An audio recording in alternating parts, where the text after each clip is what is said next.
Good morning, everyone. Rob Bonta, California Attorney General here. Thank you for being with us today to talk about some important initiatives, both in the California Department of Justice as well as in the California State Legislature, working to combat and address human trafficking. And as many of you know, I see the role of the Attorney General as being the people's attorney, of standing up for everyday people, people who have been hurt and harmed and abused and mistreated. And I also believe very fundamentally that our society should be judged on how we treat our most vulnerable folks in our society, whether it be our sick or our poor or our seniors or our children. And that's why taking on human trafficking is an absolute top priority for me as California's Attorney General. Plain and simple, human trafficking is a form of modern-day slavery. And I'm very appreciative of this moment to stand side by side with my recently former colleague in the California State Legislature, Assemblymember Miguel Santiago, who's been a champion to address human trafficking, and also with great leaders working in our communities. You're going to hear a very powerful story from a survivor of human trafficking, and we also have other incredible leaders who are uplifting the import of human trafficking, using their very powerful platforms and profiles to do so. So this is an all-hands-on-deck approach where we need to work together, collaborate.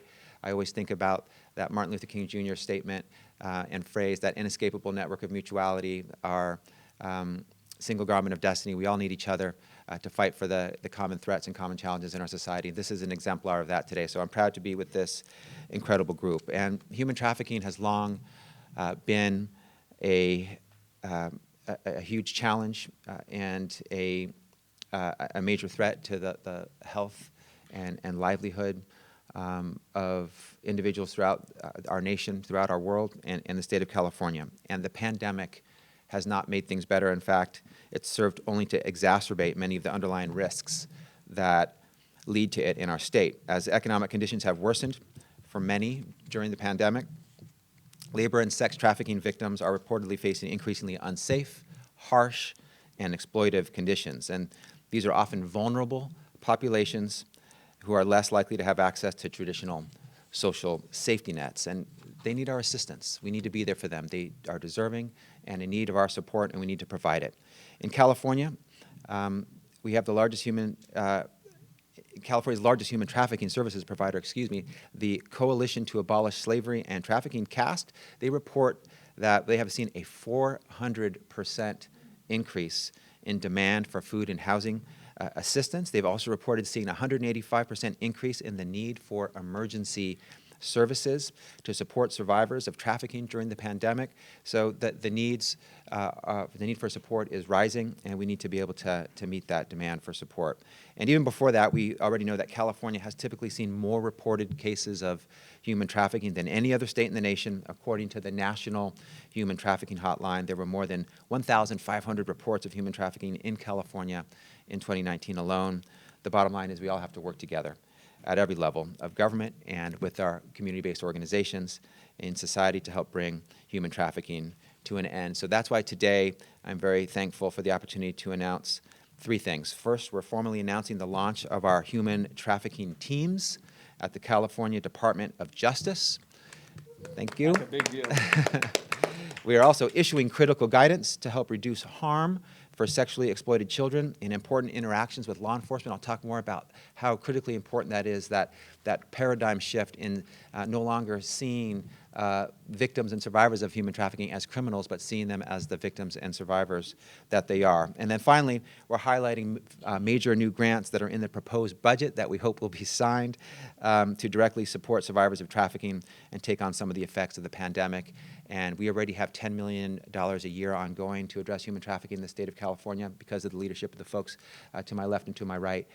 We are doubling that over the last next 3 years, 10 million more per year over the next 3 years, 30 million total, to really lean in hard to provide the support and assistance that is needed at this time. So first today, I have the honor and privilege of formally launching 2 new human trafficking and sexual predator apprehension teams at the California Department of Justice.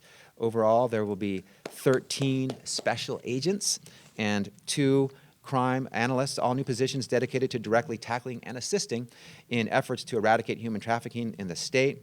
progressively stepping up their efforts since last year. The team are now nearly fully staffed and have been hard at work.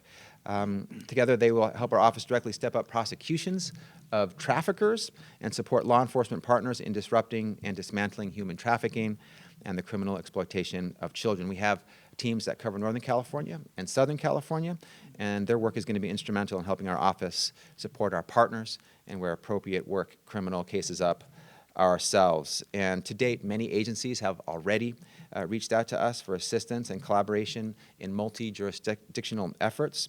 And because of those efforts, we've accomplished some of the following things: nearly 300 on-the-ground address checks of potential suspects and high-risk sex offenders, the development of dozens of investigative leads, conducting suspect and survivor interviews in conjunction with law enforcement partners, the execution of search warrants, outreach to nonprofit organizations that provide services to survivors, and assisting in and directly securing arrests related to human trafficking and other violations of California's laws.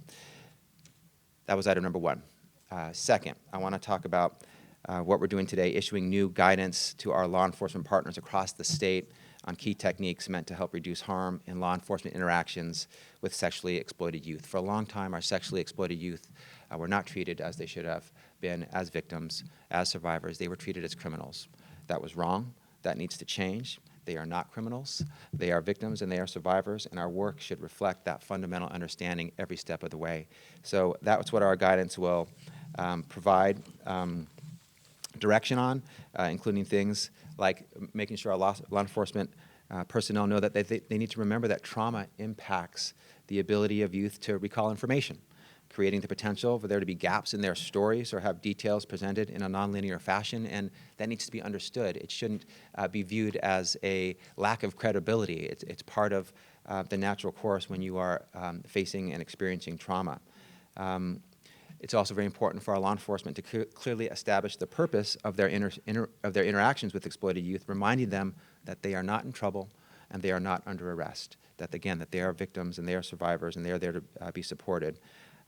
We also want to make sure that our law enforcement know that they should be working to protect youth from being required to publicly provide testimony due to the sensitive nature of their cases and their juvenile status. So a victim-centered approach, approach filled with compassion and care and support and services that the victims and survivors deserve. Our third item is the $30 million budget augmentation. I'm going to leave that for my colleagues here who are going to speak about that issue afterwards, but I'm very excited.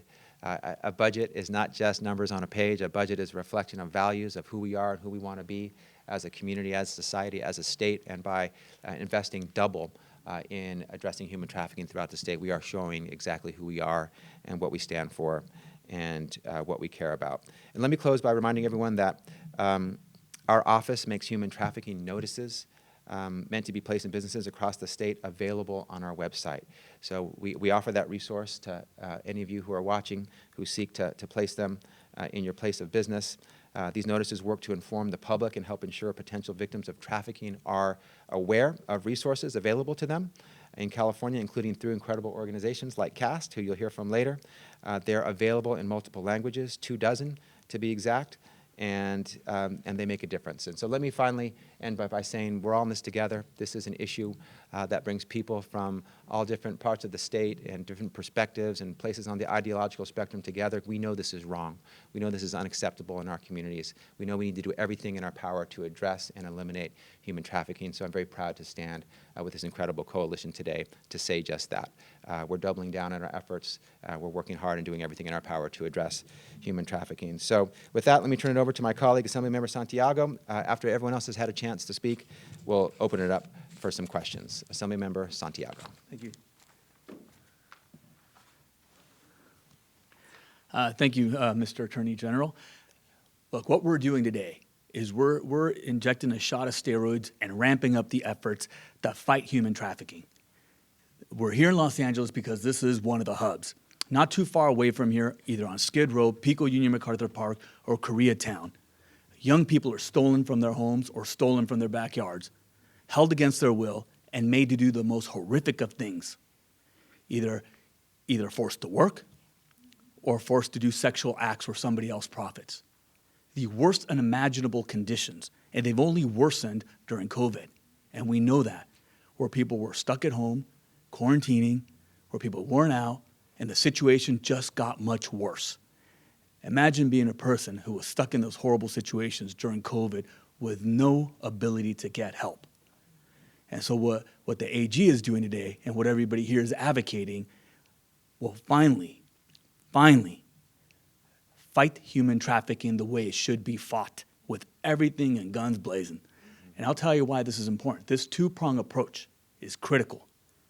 We've worked on this in the legislature for a number of years, the issue of human trafficking, and we know that a victim is not going to go into court and testify. That's why we did closed-circuit video out off the premises, so that they can testify without being harmed or the threat of harm. We've worked on signage, but today we're working on the most critical pieces, is helping people to free themselves and not be viewed as the criminal that they may have been viewed. And this is horrific. Not only were people held against their will, human trafficked, and then they're treated like a criminal. So it is critical that we see them as individuals trying to free themselves. And that's what the AG's office is going to do by providing guidelines that will be critical to helping people escape those situations. But two, when they escape, they need the resources and the help. And we know that the need is much greater during COVID. That's why in the state legislature, the budget that we sent to the governor's office increases the amount of funding for survivors by $30 million over the next 3 years. Why this is important? Because that means over the next 3 years, the current existing funds of $10 million per year and the augmentation of $10 million per year gives us $60 million to help survivors over the next 3 years. That's $60 million over the next 3 years. Governor's got to sign it. So we're pretty optimistic that he will sign it, but it's not a done deal until it's signed. That's why we're still advocating that the budget gets signed, because in there will be $60 million over the next 3 years to make sure that people who have been freed from human trafficking will have a place to go, and it is critical.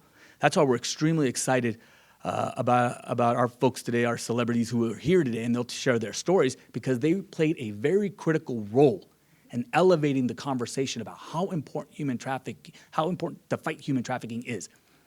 And I'll say brief in Spanish, para los medios de comunicación en español. Ahora estamos aquí luchando la esclavitud de gente que fue robada de su casa, robada de su país y forzadas a trabajar o forzadas a hacer actos sexuales por dinero. Gente ha sido traficada, no solamente de nuestros vecindarios, pero de todos los diferentes países. Y aquí en Los Ángeles es una de las regiones donde más sucede eso, igualmente como el Bay Area. Lo que estamos haciendo ahora es finalmente, con el Procurador General Bonta en el estado de California, es avanzando una agenda para luchar contra las víctimas, luchar contra los traficantes de gente. Y eso es sumamente importante, de dos modos. Uno, que tengamos la guianza para la policía y otras agencias investigadoras que no traten a las víctimas como criminales. Y eso es sumamente importante para que la gente luche para escaparse de esas situaciones y les ayudemos. Segundo, es que tengamos los recursos en el estado de California para ayudarles con la renta, con el cuidado médico, con los alimentos. Si alguien se escapa, queremos que tengan esos alimentos y ese apoyo. Entonces, en el presupuesto del gobernador, hay ahí $60 millones en los próximos 3 años para asegurar que esos recursos existan. Y es lo que estamos haciendo aquí. Finalmente, con el apoyo del Procurador General, finalmente poniéndole un poquito de músculo en la lucha contra los traficantes de seres humanos que pasan aquí en la región de Los Ángeles. So now I want to present a champion who really did help us. There's a couple of them, but the one I get to present is a champion who helped us in the fight to secure dollars, but also raise the voices of those who are human trafficked.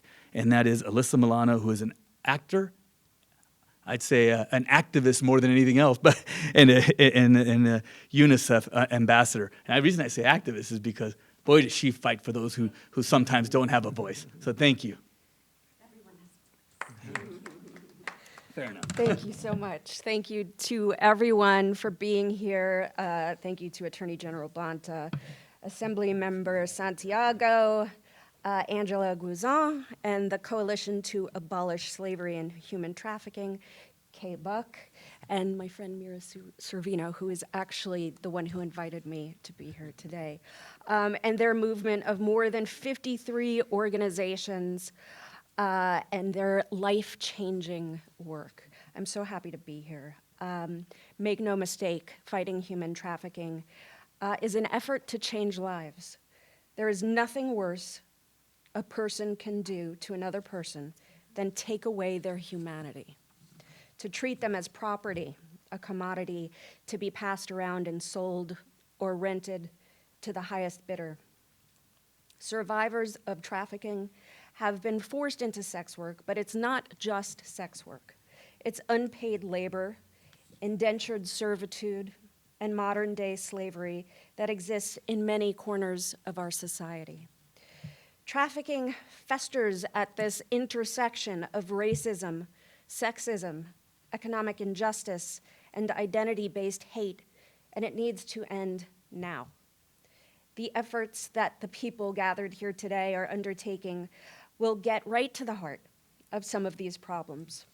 Now, they won't solve everything. We need national and international policy and community investment in a major way to achieve that. But they will transform lives. They will provide law enforcement with new and powerful survivor-centered tools that will help them be effective in their efforts to help survivors. They will give hope to the people, often those with the least privilege in our society, including women, people of color, immigrants, children, and members of the LGBTQIA community in California who are being trafficked right now. They will help survivors escape the people denying them their human rights. They will provide support to survivors of trafficking, and at the same time will serve as a model for the rest of the country to follow. Every survivor of trafficking experiences trauma, and the solutions proposed here today are community-based and trauma-informed. They are a bold reimagining of our current approach to fighting trafficking, inspired and shaped by survivors and rooted in our communities. And if there has ever been an easier group of initiatives to get behind than these, I surely don't know what they are. Not only should every single member of California state government be loudly declaring their support, but I do encourage Gavin Newsom to sign this into law. Law enforcement should immediately and eagerly embrace them. I know survivors do. So I am so grateful, thank you, to Attorney General Bonta, Assemblymember Santiago, and the Coalition to Abolish Slavery and Human Trafficking for being such steadfast leaders on this issue.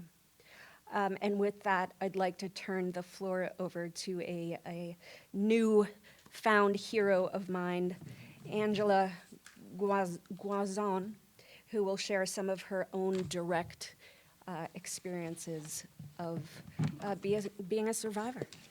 Thank you so much.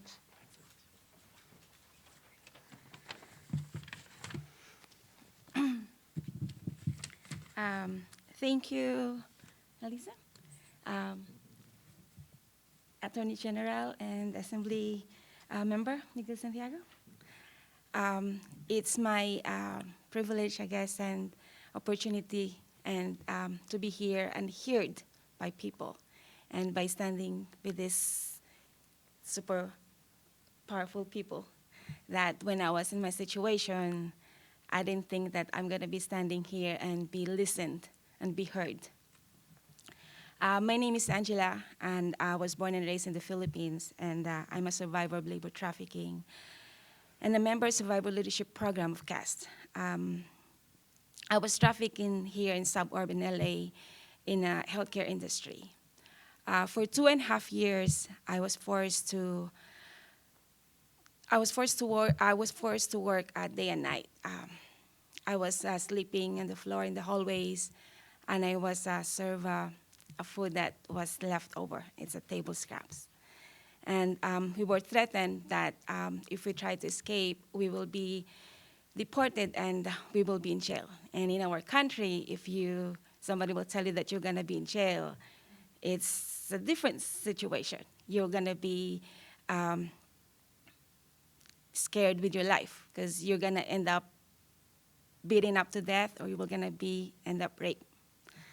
So I work with law enforcement. Well, I was rescued by through the neighbor, and I work with the law enforcement, and I even wore a wire. And while I was working with law enforcement, I was still living in my trafficker, because my trafficker told me that I have to work for her for 10 years, and she told us that basically she told us that she owned us, and we can't talk with our voice, and she used to tell us that don't talk to anybody, especially white people, because they were gonna call the police, and then the police will find out that we are undocumented, and there again, we're gonna be in jail, and that was for my life for 2.5 years.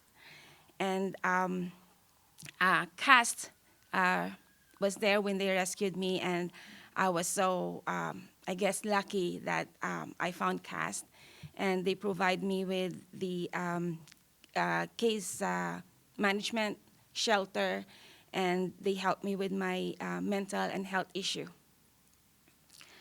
I have a very good experience with the law enforcement, but I'm telling you, with my survivor group, 75%, they didn't have, guess they're not lucky like me, that until now I have a communication with the FBI and the immigration agent that helped me.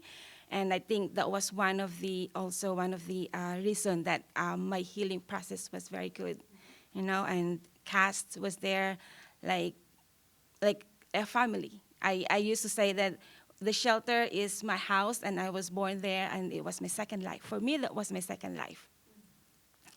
And so with the CAST legal assistance, they helped me prosecute my trafficker. And well, I guess I'm lucky too that I get a chance to prosecute my trafficker. It was the process was very, of course, stressful. I really wish that I don't want to go back on that, but I know that with that process, it will help my case, so I did help, and I stand in the, well, I didn't stand in the court, but when they sentence when they give a sentence, that was the first time that I saw my trafficker in for, I think, 2 or 3 years, and it was, I was kind of feel empowered seeing that he has shackled, and she was wearing an orange suit, and it's like, wow. And that was, I guess, that was part of my healing, that I got a closure to that part of my life. And since then, CAST was there for me, and the survivor group was my family. They were the assistants that helped me through my journey. Survivors are always struggling, accessing resources, and with the pandemic, it doubles the struggle. Unfortunately, most of us lost our jobs. We cannot even provide the basic needs to our family, like food, rent, and utility payments, and especially with our members that has a family with kids. The lockdown and social distancing measures aggravate our mental health issues and make it harder for us to access our support network, because we can't go out. And our survivor group, we met once a week just to, I guess, feel that we were a member of a society, and we're out there, and we're back on our feet. Our anxiety and thinking that what if we get sick? What if we get COVID? How are we going to pay our hospital bills? Who's going to support our family? And the racism that we encountered got worse than before. We have one member that was standing in front of the line paying for her grocery, and somebody just screamed at her that you need to go back where you belong. You know, even in the bus station and the train station. And that makes me scared to go out too. So, you know, we always do is just from work to home, and sometimes even though you want to go eat something, it scares me to go out and get food. So those anxiety that I can't explain, and it feels like we get really traumatized what happened to us. With all these, survivors are really high risk of being re-victimized. Victims and survivor needs more substantial and long-term support to stabilize our life, our healing journey, to become productive member of this society. And service provider like CAST are the only resources we can depend on. They are our lifeline.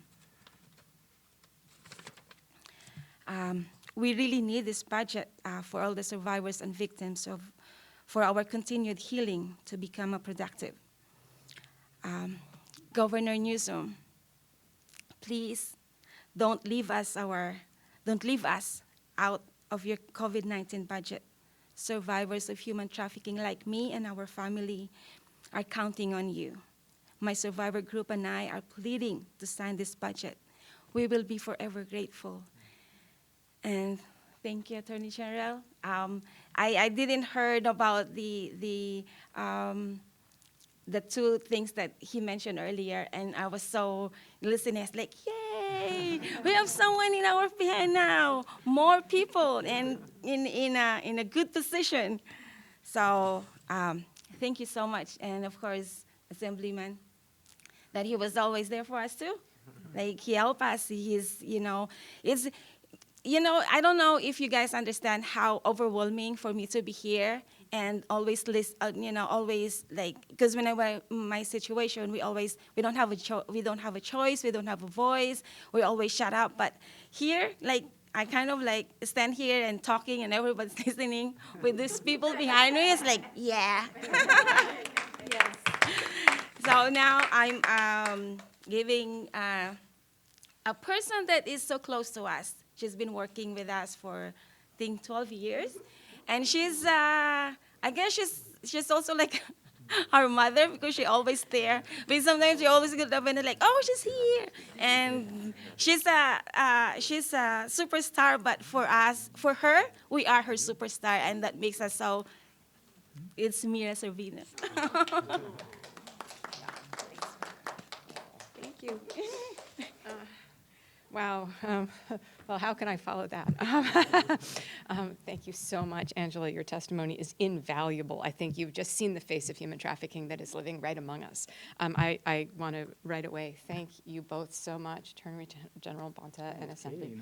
Yes, well, I'm going to introduce her later with a special thank you. And you, Assemblymember Santiago, you really stepped up and really took this cause to your heart. We had an early conversation about the need for this budget inclusion, and boy, did you exceed my expectations. And we co-authored an op-ed for Capital News, and we appeared on The Issue Is, and we've been really fighting for this, and then we got more than we asked for. We got 3 years instead of 1, which is incredible, but we're not across the finish line yet for that $30 million for the next 3-year budget inclusion. So that's why we're here, and also to celebrate these amazing new law enforcement initiatives. I am the Goodwill Ambassador for the United Nations Office on Drugs and Crime on Human Trafficking, and I have had that position since 2009, and it's ongoing. And this is the first time that I have really felt the partnership that we are always preaching between law enforcement, civil society, NGOs, working together with a victim-centric, trauma-informed approach to ending this. It won't end by itself. There is no way human trafficking is going to go away if we do not put an extreme lens on it, have extremely well-trained law enforcement and people in the judiciary and the legal system understanding what the crime is, what the victims and survivors go through, what they look like, how you may imagine them. There are some cases where people are stolen, like the movie Taken, but you also have a ton of cases like Angela's where she was promised a job, a way for a better life. Essentially, the American dream was sold to Angela when she was back in her home country.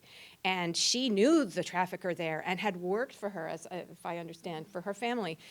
Angela and I met years ago, and she coached me on labor trafficking here. Like her testimony to me was invaluable for the advocacy that I do. So she was told she was going to come here and continue to work for this woman who she had worked in a construction company in the Philippines, yes? Yes. And she got here, and she was passports taken, sent to this elder care facility, and made to work as a slave. As you heard, she was a slave. She was a modern-day slave. And you were afraid for your life. You were afraid for your family's life. And she is the bravest human because she cooperated with law enforcement, going back in after she had escaped and wearing a wire and getting this woman to justice. And, I think justice is so often denied to victims of human trafficking, survivors of human trafficking, and I think that what you guys are proposing now, with the collaboration with all the service providers like CAST that made such a difference for Angela's life, are going to see more and more of these perpetrators actually brought to justice and sort of chilling the atmosphere of impunity that they currently enjoy. Obviously, if California is the #1 state for human trafficking in the country, which is really awful. Kay told me that last year alone, they aided 1,600 people in Los Angeles County who were victims of human trafficking. So whatever the National Resource Center hotline reports, there are a lot of other ones. Just here alone, 1,600 people. Those are the people that you were able to help. The pandemic made it harder. The resources were so stretched, so thin. And I know of 2 people that CAST has helped in the past few weeks, like amazingly life-saving services. So this is something that touches us all. It's right under our noses. When Angela told me about the facility in which she worked years ago, it sounded extremely similar to the sort of informal hospice nursing home that my husband's grandmother spent her last days in. And, so it could have been that place. I don't know if it was, but it very easily could have. It's right underneath our noses. And, Alyssa and I'm so grateful for your being here today. Your voice really helps amplify this on a national level. And I hope that I hope the whole world listens to this, because this is what every state needs to do. This is what our country needs to do, is just ramp it up. When we talk about Dr. King, one of my favorite concepts of his was the creation of the beloved community. A world in which every person, no matter their race, color, creed, sexual orientation, or preference, everyone was welcome and cherished and brought up together. And by doing this, we are taking a small step to making this state and perhaps the larger country the beloved community. Let's keep it going. And please, Governor Newsom, please make California this leader, and please do not veto these budget inclusions. They are literally life-saving, literally life-saving. Thank you so much. And now I have the great pleasure of introducing Kay Buck, who's been the CEO of CAST for decades. She introduced me to my first human trafficking survivors in 2004. She ignited my passion. She educates me all the time, and she's brilliant. And she's going to talk to you about what the service providers actually do and why this funding is so very important. But thank you so much for being here. Thank you for shining your cameras on this issue. Thank you. Thank you. Thank you, Mira, and thanks everyone. Oh my gosh. Thank you for this opportunity to share my experience as a direct service provider during the pandemic. I will try my very best to describe what was the most unforgettable and heart-wrenching year, because we were witnessing never-seen-before demand for services with an acute shortage of resources. Thank you, Assemblymember Santiago, Attorney General Bonta, Mira, and Alyssa, and of course Angela, who's always my partner in crime in a good way, championing this call for adequate resources. And also much-needed opportunity for change in the criminal legal system to address human trafficking more effectively. That's through harm reduction approaches and a greater investment in the community. I'm so thrilled to have you as a partner, Attorney General, to create a more collaborative approach where law enforcement listens and learns from the communities they are serving and lift up the rights of survivors. Your leadership for reform is so appreciated. Thank you. So survivors, we can all agree, deserve community resources to be able to escape traffickers safely and also to address the immense trauma that trafficking causes.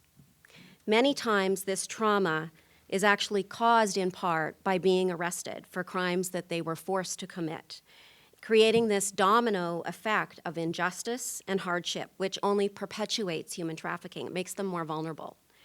Trauma worsened during the pandemic because of the stay-at-home orders and travel restrictions that held them in place with traffickers. Imagine having nowhere to go and having to just stay there with traffickers who were exploiting you for profit.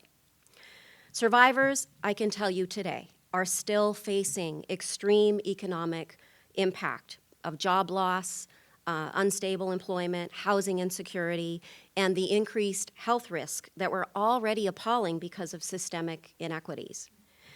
At the height of the pandemic, a young mom with 3 kids, aged 5, 3, and just 2 months old, a 2-month-old baby, called our hotline, the 24-hour hotline.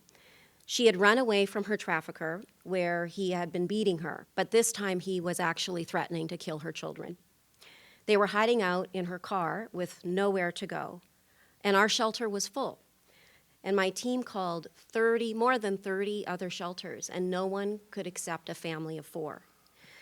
Waiting for safe housing, my team provided daily trauma services to this mom and her kids in her car until we were finally able to secure a room in our emergency shelter, which, by the way, was operating out of a hotel because we had to maintain social distancing and safety. This mom's words are forever burned in my memory. "It shouldn't be this hard to protect my kids," she said. "They always tell you to leave, but they don't say there might not be a place to go. But you guys never gave up on me or my kids, and because of that, we're going to be all right." During the pandemic, in Los Angeles alone, we saw a 185% spike in urgent human trafficking cases. And service providers' budgets, not just here, but all over the state, had to be significantly reallocated to provide a safe way to escape because of the pandemic and because the traffickers were looking for them, new housing options, and legal services. Don't forget legal services and how important they are to advocate for their rights, their tenant rights, and their immigration status. CAST experienced a 455% increase in direct costs last year. Throughout the pandemic, service providers were essential businesses that did not and could not close our doors because survivors would have nowhere else to go. So now, more than ever, we need to work together as a community, as a state, to plan for the recovery, to ensure survivors and their families have a community that's safe to be able to heal and to thrive. This is going to take more time and significant resources. So, like all of my colleagues and friends here, Governor Newsom, I urge you on behalf of all of the service providers and the thousands of survivors we serve and their families to please sign this budget request into law. Thank you.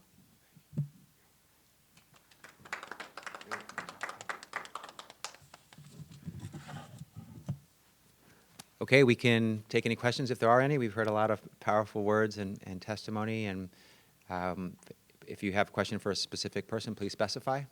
We'll open it up, please.